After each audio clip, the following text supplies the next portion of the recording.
many of you feel like sometime in your life you might have lost your mind at least a little bit because of love?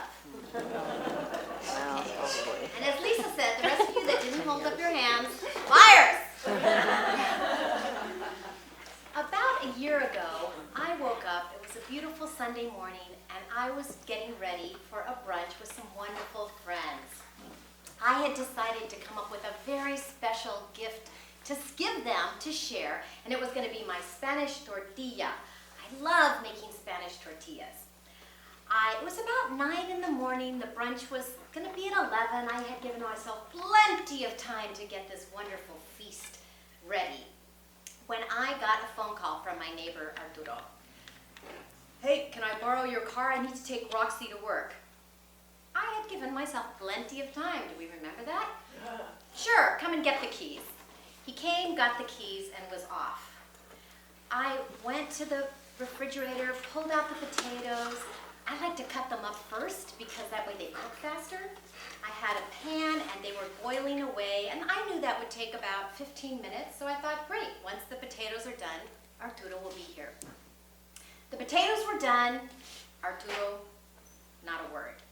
I then thought, okay, that's fine, I will cut up the onions. So I was cutting up the onions, 10 more minutes, no Arturo. I thought, okay, I gotta start getting this ready. So I get out my cast iron stove, my very favorite. Anybody here else have a love affair with the cast irons? Skillet? I mean, they are amazing. They last forever. You can do any number of things with them. So I had my cast iron skillet out, had my potatoes, and I had my onions and my olive oil. Oh, I love that smell. Anybody else? Potatoes and onions? What a fabulous smell. And then the phone rang, and I thought, definitely Arturo. I look on my phone, and it says, Ron. And I think, Ron, who I had to fire, as he called it, because he was not stepping up and doing what he needed to be doing in terms of our relationship. Ron, who 4 months later called me up and said, oh, I've been thinking about it, and you are the best thing ever for me. Can we give it another chance?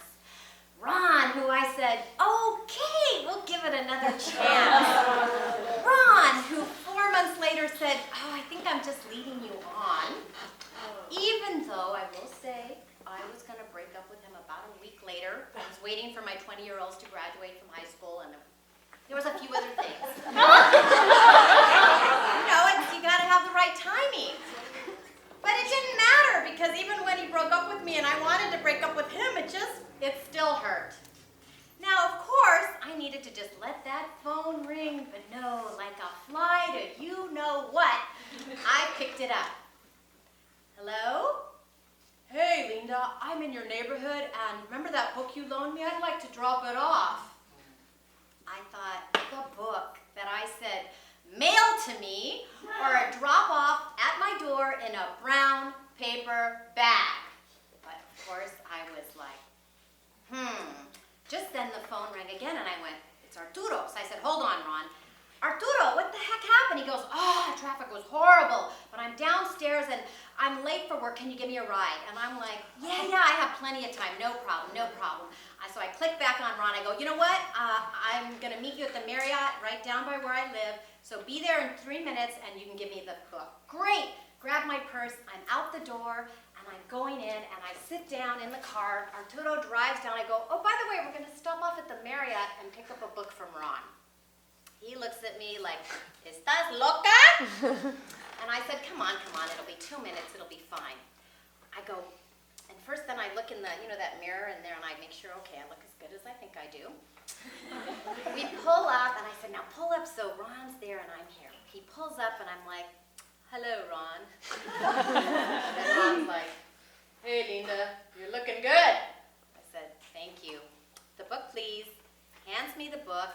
And I said, okay, we're out of here. Bye!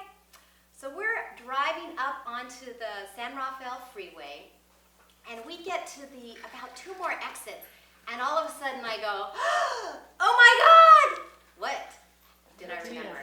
The potatoes on the stove, cooking. Now, this is a moment where Arturo should have said, oh my God, drop me off at a bus stop or just take me home and I'll figure out something. But no, he says, oh, okay. And then I say, oh, love, what is it all about? Ron and I, we seem to have it working. We had so much in common, but there was no fire. And Arturo's like, yeah, I know. He's driving up to Novato. We get off the exit, and he says to me, you know what, drop me off here and I'll walk. And I look at him and I say, are you sure? Are you sure you don't want me to take you all the way? And he's like, no, you gotta get back to your apartment. I'm like, yeah, you're right, okay. So he gets off, and I'm driving, and all of a sudden, I think I'm gonna listen to some music. I turn on the radio, and there's Nora Jones. Now, anybody know that song, The Nearness of You?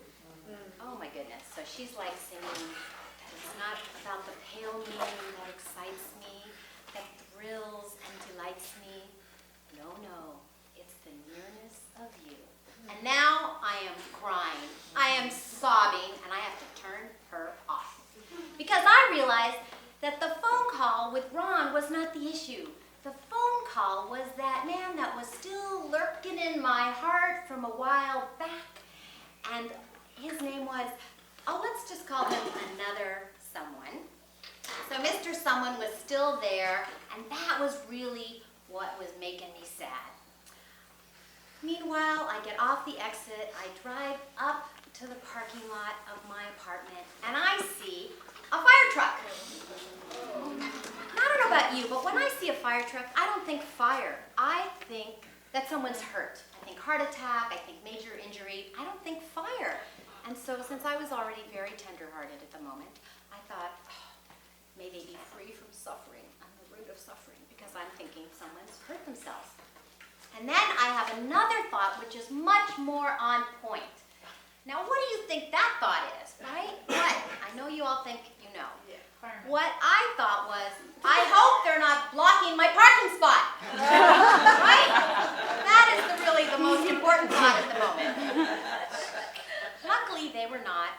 I pull in, I get out, and then I see Marcos coming near me. He's a maintenance man, and he's got a fire extinguisher in his hand. And all of a sudden, it hits me. I'm like, oh my God, is that from my apartment? He's like, yes. And I'm like, oh, and I start running up the stairs, and I get to the second floor landing, and I see my neighbor, Lily. She's like, oh my God, Linda, I was so afraid. There was smoke pouring out of your kitchen window, and I knocked, and you didn't answer. And I'm like, I am so sorry, Lily. I'm so embarrassed.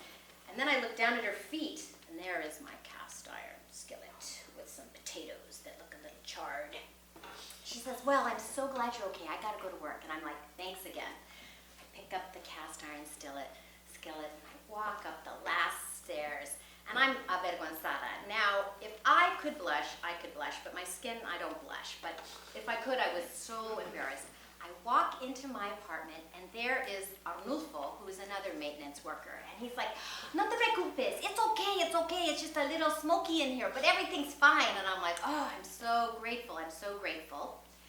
It looked like a San Francisco fog had come into my apartment. But he had a fan set up, and he'd opened all the windows. So I got my skillet, and I went, and I put it down on the stove. And by then, of course, you can imagine it was time to get to the brunch. But I had no time to come up with another great contribution.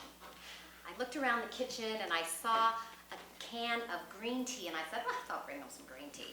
I get the can, and out of the corner of my eye, I see the skillet. And I think, okay, let me ask you, any of you were raised that you shouldn't waste food? Anybody here? Yeah, I can see you were raised that way. Okay, I was too. Do not waste food. I look at the skillet, I go, they don't look that bad. Let me just try one, right? I pick up a piece of potato and I bite into it and I spit it out. It is horrible, tastes horrible. I get my purse and my tea, go down the stairs, get in my car, and I'm driving down the road to the highway when I realized why the potatoes tasted so bad. Do you remember Marcos? What did Marcos have in his hand? Oh, that fire extinguisher. I'm like, I just ate fluorocarbon-laced potatoes. I'm like, and then you think, how could you lose your mind so completely? Apparently I had great capacity for losing my mind.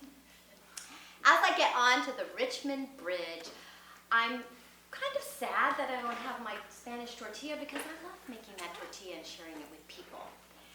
But I realize that instead of that contribution to the brunch, what I am going to give people is an amazing and almost unbelievable story about how I lost my mind for the very best of all reasons, love.